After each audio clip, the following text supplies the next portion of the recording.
the number one reason your relationship will fail. And you guys could be made in heaven. You could be perfect for each other every kind of which way.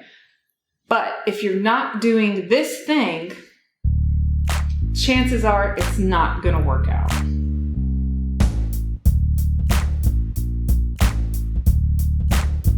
Hello, friends. Welcome back. This is Dear Sweet and Low. I'm Coach Sweet. And I'm Low. And we help you navigate the relationship landscape. I love that. As we've talked about in private, but I'm going to share this with you guys because it's relevant to today's topic. The partner and I are going through a rough patch, and we've been together about 7 years, but I've noticed that there's a trend in when this happens. It's a very cyclical thing. When we were first together, it happened like every other month. You know, where you hit this bumpy patch and there's not good communication. And then all of a sudden you're thinking like, well, wait a minute. You're questioning every decision with that person. You're like, why am I with them? Is this going to work out? All of the mess, the angry bee's nest of confusion that comes with, am I making the right choice? Because this is my one precious life and I really, really, really don't want to waste it, lie to myself or lie to others. Deep down. Mm-hmm. So, I didn't blame him for anything. He didn't do anything. Just like, this is a human person who has their own reactions. I am a person who has my own reactions. And sometimes those reactions clash because it's he and I are sometimes very much like oil and water. Which is good because sometimes that's really great. That can be very passionate. But sometimes you're just like, this person doesn't know who I am and they don't really see me for who I truly am. All of this, like the relationship babble, just bleh. So it gets to be too much. So I took a long walk and I'm thinking like, let's get this straight in my own head. When there's a rough patch, I always relate how I watched my parents interact. So my parents were very much in love. My mom passed away recently, so this, he's still in love with her. Yeah. But they've been together 40, 50 years. Okay? So just think of that. Think of watching somebody be in love that long. They still fought. They still had their issues, but deep down, they believed in the same things. They believed in the same principles. They believed in the same God. They believed that she was very much, you are my king, and he was very much, you are my queen. And when you grow up watching that, you know it's possible, right? So every other relationship that doesn't exactly mirror that makes you question your reality, makes you question, like, what am I doing wrong? Maybe this is the wrong thing, without actually thinking about how much work and effort my folks actually put into their relationship. So to me, and I explained this to my partner because I was like, wait a minute, this is what I feel like is missing to me. His parents kind of grew up like that, but not so much the very much in love stuff. So he is only coming from his relationship past and what he feels is normal. So our relationship right now feels normal to him because it mirrors his childhood stuff that he saw growing up. I'm not satisfied with that because I'm me, because I'm like, okay, wait a minute. I know that I want to be my man's cheerleader. I'm not exactly cheerleader material. Yeah. I mean, I am. Like, if you meet me, like, I'm always going to talk up your best attributes because that's what I focus on. That's what I want to see in somebody is all of their best traits stepping forward and be like, oh, this is a person who can allow me to be smart and funny and sexy and all the things that make you feel good about you, right? Like, you want to be around that.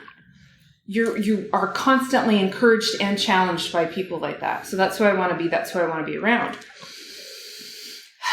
But deep down, I cringe at the thought of having to be a constant cheerleader. And I'm working through that. This is real talk right now. Do you think it's like your masculine side trying to take over? Ooh.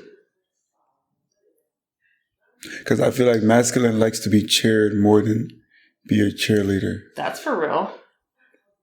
That's interesting. I think you're onto something. I do think that when I relay to him, because I've asked him, I'm like, how do you feel, And he's like, no, you support me in everything I do. So I'm just sitting there thinking like, oh, so I'm not getting the kind of validation or support that I need to feel like I have a cheerleader on my side. Yeah. But that looks different to everybody.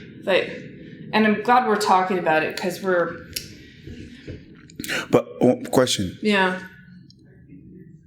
How is it not being a cheerleader for you? So this has to do with our love languages. Have you heard about that? Yeah, the living love languages? Yes. I really like those, even though, there's the rebel part of me is just like, no, you can't distill all of the knowledge of the universe down into like a little book, even though we're doing that. We've been doing that, at least for dating.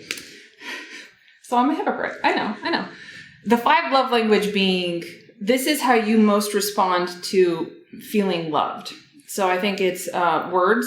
If somebody says, I love you all the time, or I want you, or, they're very verbal. There's touch. Touch is very important. So the way that they feel the most loved is by touch. Mm-hmm. There's acts of service. So if I'm having a very busy day and he stops and cooks me breakfast, which he did today, and then does the dishes, doesn't even ask about it. It's just like, that is something I don't have to think about. That makes me feel really, really loved. There's words of affirmation. Thank you. What are the other ones? There's another one too that gifts. I'm forgetting. Oh, and gifts. Yes. I got you. Yeah. So which ones are yours? You mentioned that. Physical touch and words of affirmation. Okay. So you're a verbal person. So the more that so if you started your day with your partner just turning to you, it doesn't matter what's going on, and saying like, I totally believe in you. You're so wonderful. You're so smart. I know you got this, whatever you have on your plate today. Like that would just be like, my God, that's a good way to start a day. Yeah. Okay. With me, if you were to do that, I'd be like, what do you want?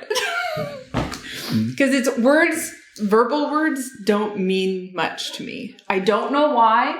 Mm-hmm. I don't care if that's true or not, because mine is very much, I'm a toucher, I'm a hugger, and acts of service. Mm-hmm. I think those are my 2 primary love languages.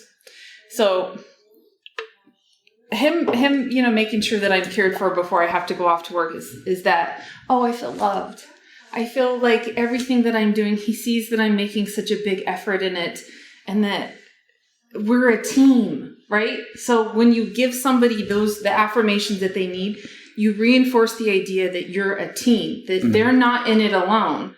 So say that you're writing a book, for example, or a memoir, or a coloring book, a children's book, whatever project it is that's creative, and it's outside of your field of excellence. You don't know how to do it because you've never really done it before. So you decide to just do this, like, I'm going to do this no matter what. That's awesome. But it's going to take you twice as long doing it alone as you would if you were working with other writers, other editors. If you weren't immersing yourself in that field of knowledge, it's just going to take you a lot longer, which is why, coaching and mentorship and interning, those things they fast track you to get you where you want to go. That said, they don't fill in every curve. They cannot possibly supply you with everything that you need to know, because the experience of doing that is going to either make you sink or swim in most cases. But if you have a coach, chances are you're not going to sink. Like, you always have this like, wait a minute, excuse me, I need clarity on this. I need help on this. Please help me. And that's a huge thing. So any books that you're writing or reading is going to further your knowledge base. This revolves back to how you are a team with your partner. As we alluded to, there's one surefire thing, and this is like for coaching tons and tons of different people, right? And going through their entirety of their past. So if somebody comes to me for like relationship coaching, we sometimes do a deep dive on all the relationships of their past. Sometimes that's helpful for people, sometimes it's not. But the ones who are just like, wait a minute, I really, really want to understand the pattern in my relationship, then we will go through those step by step. And I'll ask them, every single relationship, For instance, let me give you an example. So I have a girlfriend who's in her late 30s or so, and she is very driven, very smart, has her own home, her own Tesla. She's really, really dialed into her career-wise. But when we looked at the time frame of her past relationships, there was one thing in common, one thing that she always did in every relationship. At first, there was this period where she was very much that person's cheerleader. So she understood the love languages. She understood how you show up with someone and make them feel good. But then slowly and surely after the course of their relationship, and none of her relationships lasted for more than 2 years, there was the pattern of she stopped doing that. And I asked her, like, well, why did you stop showing up for that person? Why did you stop reminding them why you were with them? And she goes, because they didn't remind me. Like, I was putting in all this effort, all this work, and they weren't giving it back. And that was just like, oh, this is fascinating. Number one, the guy she picked could be the type who were so saturated in their own validation that they didn't realize they were supposed to reciprocate. Like, they might have thought, just not knowing any better, right? Because if she's not telling them, how is he supposed to know? True.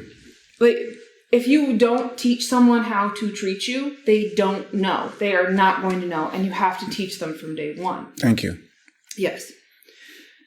So in doing this, like, we had to figure out all her different little signals of, well, if you're not going to treat me the way that I treat you, or at least my equivalent, then I'm just going to start withholding. If anything, I'm going to start picking at you and asking you why you don't do these things.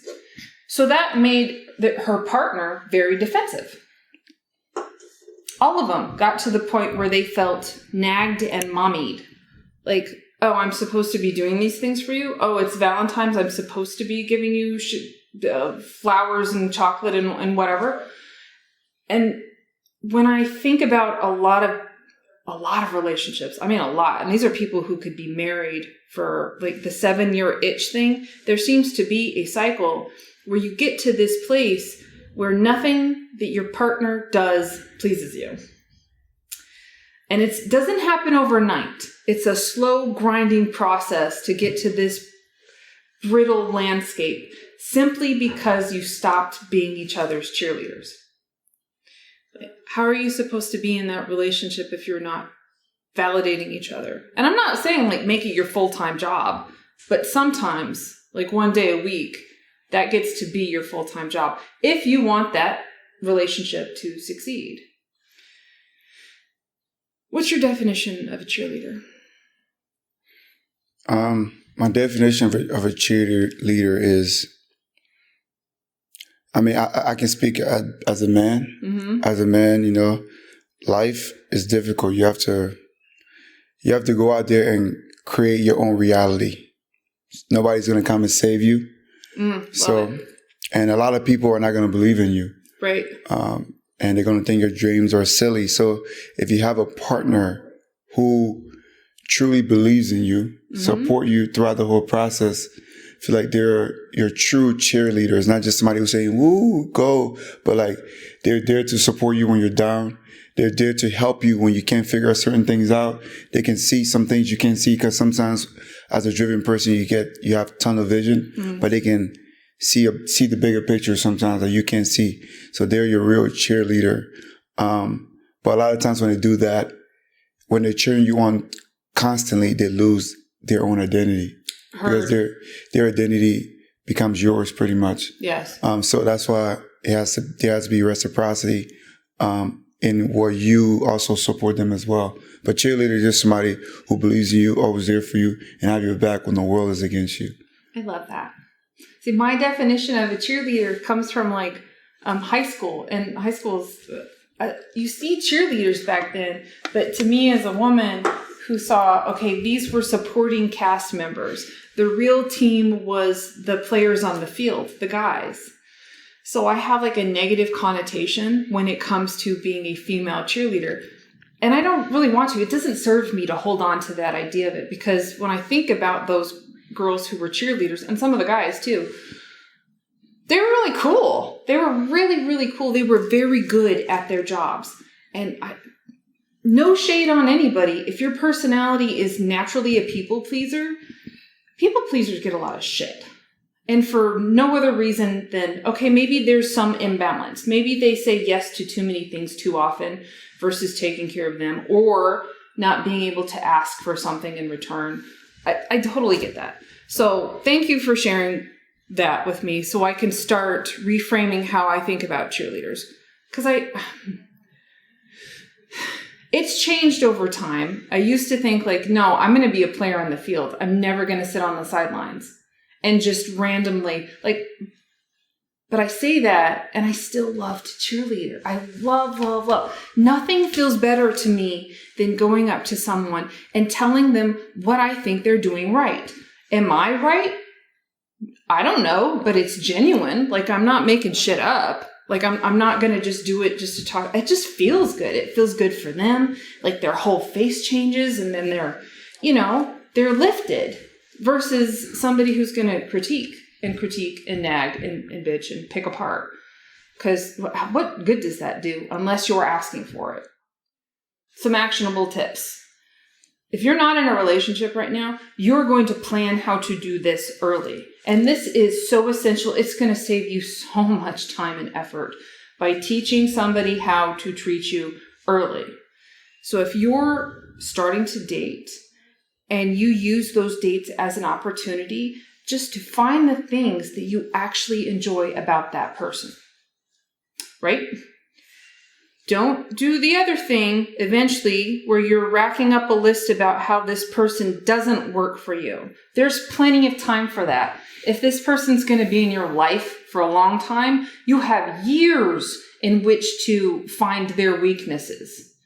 Focus on the strengths, the stuff that's charming, the stuff that's interesting, the stuff that you want to ask questions on. Start early. You're leading by example. You don't know that you're doing it, but if that person has even just a blip of self-awareness, they're going to return the favor and they're going to start doing the same to you. So you're already setting up something that feels, well, it kind of feels like a game, but a good game, a game in which you both win, right? So it's not just the game of let's do this as a conquest. So as you guys have known, if you've listened to this channel, we talk a lot about like the dating game and how you can pretty much hack getting somebody to like you in a very short amount of time, in which it becomes a conquest. You win, congratulations, you got numbers, you get laid, nice to meet you. But afterward, there's no talk of the repercussions. There's no talk about if it was a satisfying relationship, if you want future dates. It's just this cycle of empty, experiences in a way, because I guess you can get something from it, but eventually you have to move on. If this is too much, I want you just to think about this. You and your love are in a boat. Mm-hmm. It's a nice boat, okay? It's got a full kitchen. You have all of the lovely things. There's like deck chairs, or you can go out on the bow and lay out. It's got big sails. It's luxury. You're having a good time. The water is crystal clear. It's almost like you're in Hawaii. And you can look down and see all the tropical fishes. The sun is warm and heavenly on your face and shoulders. You feel like you're in paradise. Nothing ever could go wrong. Except the fact that you're in the middle of an ocean, and an ocean is often tempestuous. So the ocean is, of course, the relationship. So the waves, the boat at this point is going with the waves. So you feel rocked and soothed. But then on the horizon, you see some clouds. They're thunderstorms, and from a distance, they look great, right? But then they get closer and closer to the boat. And as they do, the waves get rockier and rockier. So instead of going with the waves, it's actually really choppy. So you're kind of being flopped around while you're on the boat. A big part of you is thinking, why is this happening to me? It was such a lovely day. Why couldn't it just stay perfect forever? What am I going to do about it? Are we in danger? And why isn't my mate doing something to prevent this? Like there's equal parts, maybe excitement because something different is happening. But if you can't swim, you're going to be terrified. So you're also thinking like, how do we get out of this? How do we get out of this? If you're with someone who acts like a team, you can look to each other and be like, okay, this is what we need to do to get to safety, to stabilize the boat and find a safe harbor. You work together, and then it becomes an exhilarating process of like bonding and a challenge. Like, you know, you're not leaving that person behind. No matter what, you're going to do whatever it takes to make sure that you can get back to a safe place. Versus not being on a team in which you're suspicious now, is this person going to leave me? If there's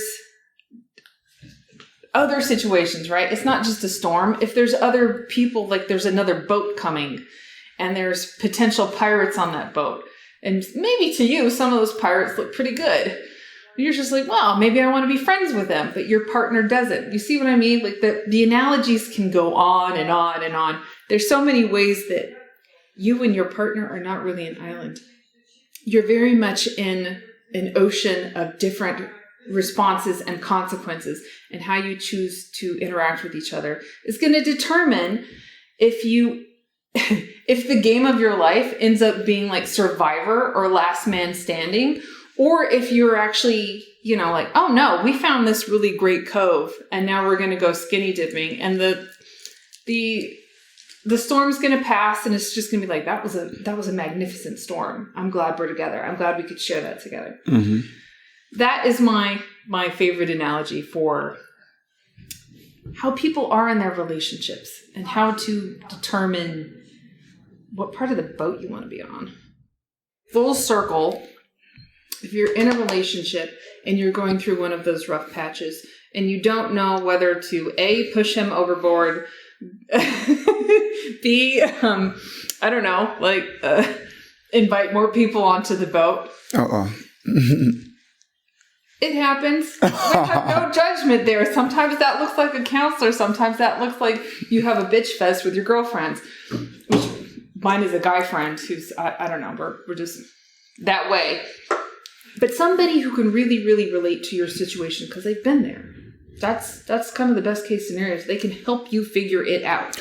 But be very careful who you choose. This is for real. Because they have a lot of influence. I see a lot of people break up with their partner because of bad advice. So when that happens, do you think that they're doing that because they want somebody else to make that choice for them, but they really wanted to do that anyway? They were just looking for an excuse?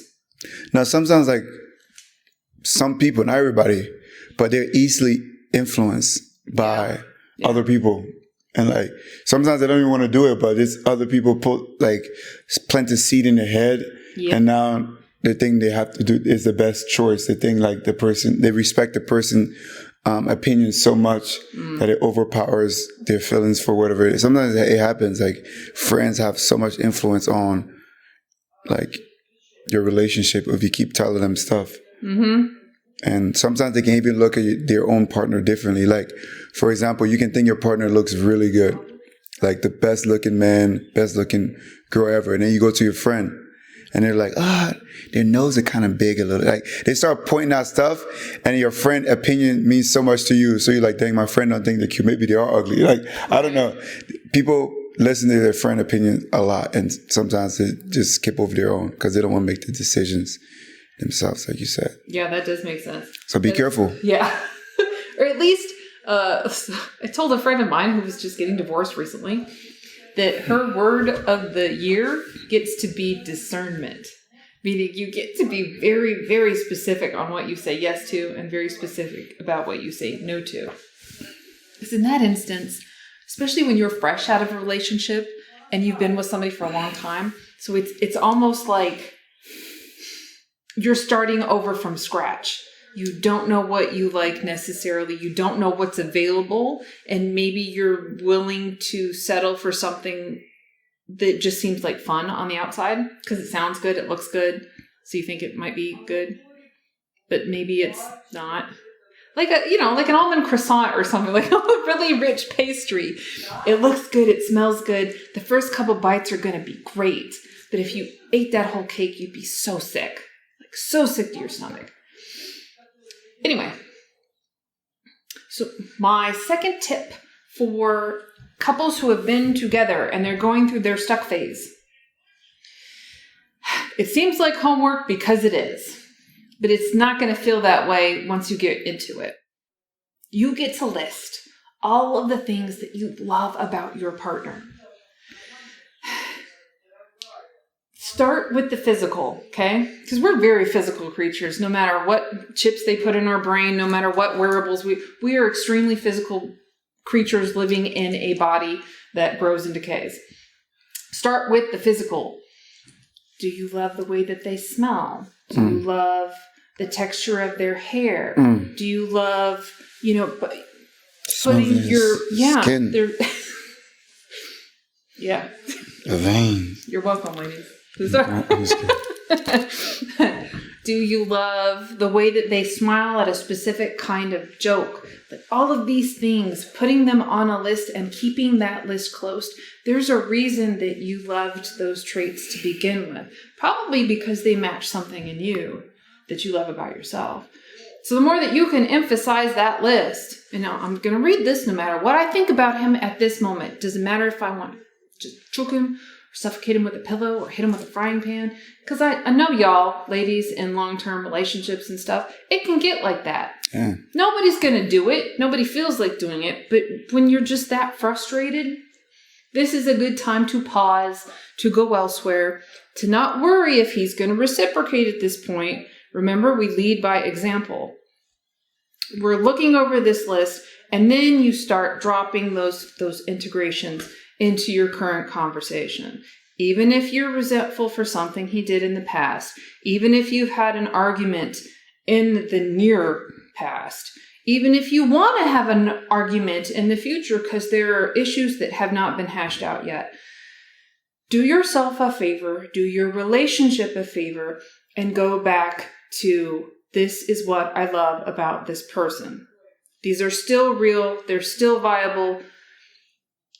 It's going to do a huge amount of progress on not only yourself, because when you give love to somebody else, you're actually loving yourself, but it's going to heal some of those rougher patches. So you can just tend to the problems that are actually making an impact. The biggest waves, the biggest storm on the horizon, right? Not just this little choppy stuff or, there's, a shark in the water or some seaweed, whatever. Like the little things don't matter when you focus on the love first. Your thoughts on that? Couldn't have said it better. That's sweet. Those words don't mean anything to me, but I'm kidding. I'm so kidding. What are some things that people have done for you that absolutely you were like, oh, this person genuinely likes me, genuinely loves me, they care about me? Something that people, you're talking about like in a relationship, right? Mm-hmm.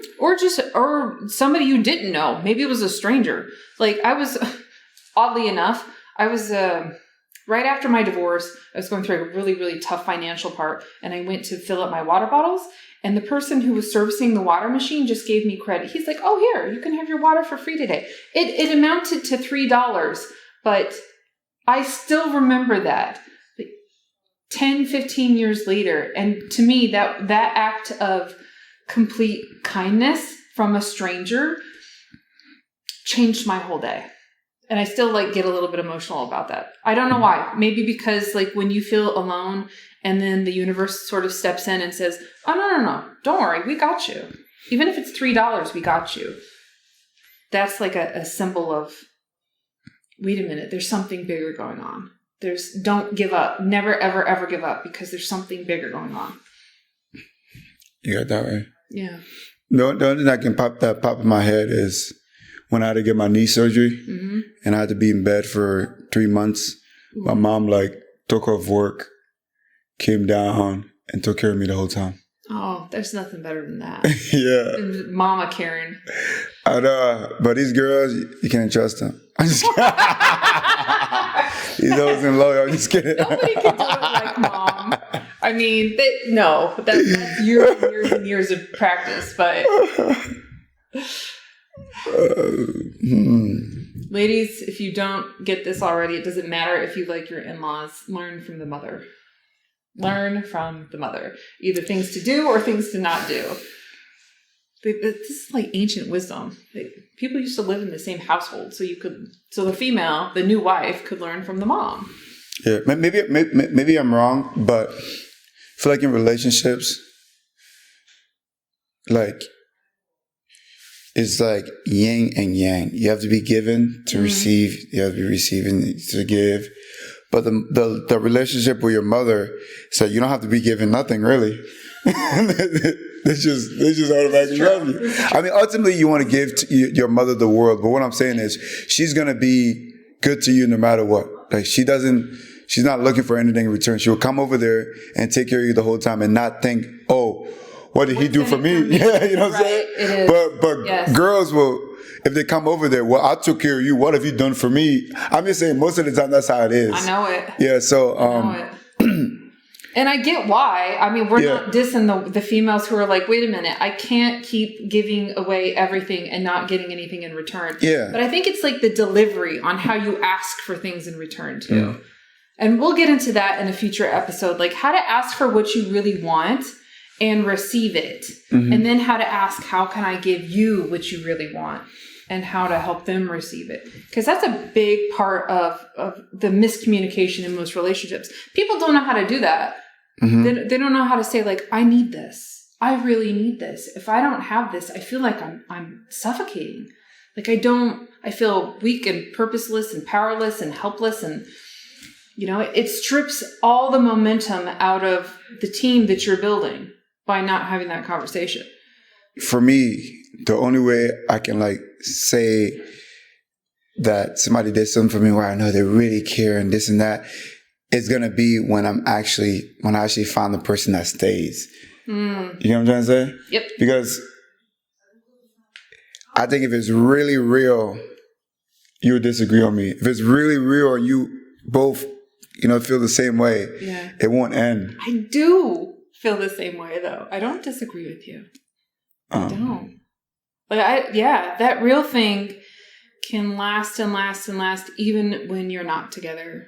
And even when you're not, you could be apart for years and years. I've heard a lot of stories recently where they'll go back to their high school sweethearts or their college sweethearts, like people that they fell in love with, and then whatever happened, life happened. Life intervened and they went their separate ways. But later on they were like, wait a minute, this was the one that I was supposed to be with. Rarely is it smooth sailing from there, but sometimes when you know, like my parents, they knew. They knew and they made it work. So it's possible. It's totally possible. Yeah. It's possible. I'm glad you got to see it. Yeah, so am I. Yeah. Yeah. It's when I'm talking with people about this, they're like, oh, that's a myth. And I'm like, no, it's really not. It's really, really not. And if you can be open to looking for that, you'll probably see it in other relationships too. Did your parents fight all the time though? No. They didn't argue all the time? No. They had spells. They would always communicate and talk about each other, but they had already agreed on who took care of what in the relationship. So they had their boundaries. And I remember a one patch, and this is when I was a teenager, where they did go through a big spell. And I would call this sort of like my dad's midlife crisis in a way. So he quit smoking completely. He started running every day. Being healthy was really important to him. And mom was not on board with that. She was just like, I don't want to do this. But the most empowering thing I've ever heard a woman say comes from my mother. She told my dad, she's like, honey,